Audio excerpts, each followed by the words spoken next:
तुमचेही तिळाचे लाडू बनवताना मिश्रण शेवटी कोरडं कोरडं होत असेल, पाक जर कडक होत असेल किंवा तिळाचे लाडू जर कडक होत असतील, तर आज आपण पाकामध्ये एक सिक्रेट पदार्थ वापरून 100% मऊसूत आणि अगदी खुसखुशीत असे हे तिळाचे लाडू कसे बनवायचे ते पाहणार आहोत।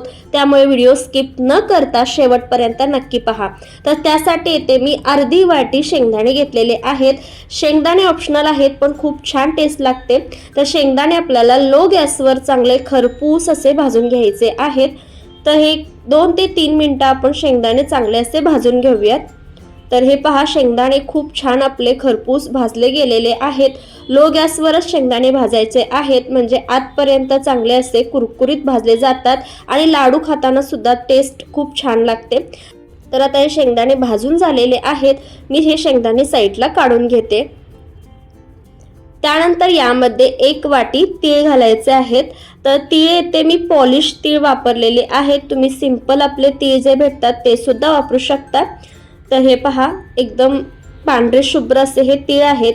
हे पॉलिश तीळ कुठेही भेटतात, डीमार्टमध्ये किंवा कोणत्याही ग्रोसरी स्टोअरमध्ये आरामात भेटले जातात। तुम्ही आपले साधे तीळ असतात घरी जे आपण वापरतो ते सुद्धा वापरले तरी देखील चालतील। तर आता मी एकदम लो गॅसवर चांगले मस्त असे फुलेपर्यंत कुरकुरीत होईपर्यंत तीळ भाजून घेते। एक 2 ते 3 मिनिटं लागतात। हलका हलका कलर इथे चेंज होत आलेला आहे, तुम्ही पाहू शकता, कारण कढई आपली ऑलरेडी गरम होती।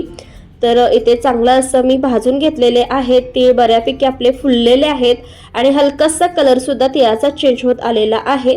आता हे तीळ मी साईडला काढून घेते। हे पहा, छान तीळ आपले फुलले गेलेले आहेत। आता नेक्स्ट स्टेप मध्ये लाडूसाठी लागणारा पाक तयार करून घेऊयात। तर येथे मी 1 वाटी गूळ घेतलेला आहे, गूळ चिरून घेतलेला आहे। 2 चमचे यामध्ये पाणी घालायचं आहे आणि लो गॅसवर आपल्याला हा गूळ चांगला वितळवून घ्यायचा आहे। ज्या वाटीने तुम्ही तीळ घेतलेला आहे, शेंगदाणे घेतलेले आहेत, त्याच वाटीने आपल्याला गूळ घ्यायचा आहे। तीळ आणि गूळ दोन्ही समप्रमाणात घेतलेले आहेत। शेंगदाणे ते वापरलेले आहे, त्यामुळे थोडासा एक्स्ट्रा गूळ जर तुम्हाला आवडत असेल, पाव वाटी, तर तुम्ही घालू शकता। तर गूळ चांगला असा वितळलेला आहे। 1-2 मिनिटांनंतर मी आता इथे पाक चेक करून पाहते। एका वाटीमध्ये मी पाणी घेतलेलं आहे, थोडेसे 1-2 थेंब त्यामध्ये घालायचे आहेत पाकाचे। 1-2 ते 3 सेकंद थांबायचं आणि मग आपल्याला पाक चेक करून पाहायचा आहे। हे पहा, पाकाचा गोळा इथे अजून तयार होत नाहीये। पुन्हा एकदा 2 ते 3 मिनिटांनंतर मी चेक करून पाहते। थोडं पाण्यामध्ये पाक घेते आणि त्यानंतर आपल्याला हा पाक चेक करून पाहायचा आहे। 2 ते 3 सेकंद थांबायचं आणि मग चेक करायचा। हे पहा, पाकाचा गोळा होऊन येत आहे। व्यवस्थित चेक करून पाहायचं आहे। हे पहा, पाकाचा व्यवस्थित असा आपला गोळा होतोय आणि हलकंसं कठीण लागतं, जास्तही कठीण करायचं नाही। पाक जर पुढे गेला तर मग लाडू वळले जात नाहीत। त्यामुळे पाकाचा गोळा होत आला की ते पाक तयार झालेला आहे। यामध्ये मी हलकंसं 2 चिमट खाण्याचा सोडा वापरलेला आहे। याने आपले लाडू छान खुसखुशीत होतात। चांगलं असं मिक्स करून घ्यायचं आहे। इथे मी गॅस बंद केलेला आहे। यामध्ये भाजलेले शेंगदाणे होते, त्याचं साल काढून घेतलेलं आहे आणि भाजलेले तीळ लगेचच यामध्ये घालायचं आणि पटापट हे मिश्रण आपल्याला एकजीव करून घ्यायचं आहे। लक्षात घ्या, पाक जर जास्त पुढे गेला तर लाडू आपले वळले जात नाहीत। त्यामुळे पाक चेक करताना व्यवस्थित काळजी घ्यायची आहे। तर आता हे मिश्रण पटकन चांगलं एकजीव करून घ्यायचं आहे। दुसरीकडे एका ताटाला मी तूप ऑलरेडी लावून घेतलेलं आहे। तर आता हे मिश्रण एकजीव करून झाल्यानंतर चमच्याच्या साहाय्याने आपल्याला हे मिश्रण थोडं थोडं या प्लेटमध्ये काढून घ्यायचं आहे। प्लेटला आधीच मी तूप लावून घेतलेलं आहे आणि चमच्याच्या साहाय्याने थोडं थोडं मिश्रण काढून घेते, म्हणजे आपले लाडू एकसारखे वळले जातात आणि ज्या वेळेला मिश्रण थंड होतं त्यावेळी देखील आपले लाडू अलगदपणे वळले जातात।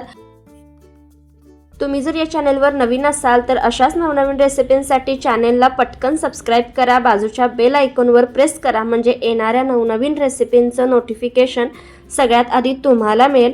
आणि जर तुम्हाला रेसिपीज जर आवडत असतील तर अशाच नवनवीन रेसिपींसाठी चॅनलला सबस्क्राईब करायला विसरू नका। तर हे पहा, अशा पद्धतीने मी मिश्रणाचे गोळे तयार करून घेतलेले आहेत। चमच्याच्या साहाय्याने थोडंसं बर्फाचं पाणी मी साईडला काढून घेतलेलं आहे। बर्फाच्या पाण्यामध्ये मी हात थंड करून घेते आणि मग लाडू वळते. लाडू तुम्ही पाहू शकता अगदी अलगदपणे लाडू आपले वळले जात आहेत, चटके बसत नाहीत बर्फाचं पाणी वापरल्यामुळे. जर तुम्हाला पाण्याचा अंश लावायचा नसेल तर तुम्ही एका पॉलिथिन किंवा कॅरीबॅगमध्ये प्लॅस्टिकच्या कॅरीबॅगमध्ये बर्फाचे खडे घालून मग हात थोडे थंड करून लाडू वळून घेऊ शकता. इथे आपला लाडू वळून झालेला आहे. दुसरा लाडूसुद्धा मी वळून दाखवते. तुम्ही पाहू शकता पटापट लाडू आपले वळले जात आहेत. मिश्रण कुठेही कोरडं झालेलं नाही आहे. हे पहा, दुसरा लाडूसुद्धा आपला अगदी फटाफट वळला जातो आहे. अशा पद्धतीने लाडू मी वळवून घेतलेले आहेत आणि हे शेवटचं मिश्रण आहे. शेवटचं मिश्रणसुद्धा तुम्ही पाहू शकता. शेवटच्या मिश्रणाचे सुद्धा लाडू अगदी अलगदपणे आपले वळले जात आहेत. हे पहा, शेवटचा लाडूसुद्धा अगदी फटाफट आपला तयार झालेला आहे.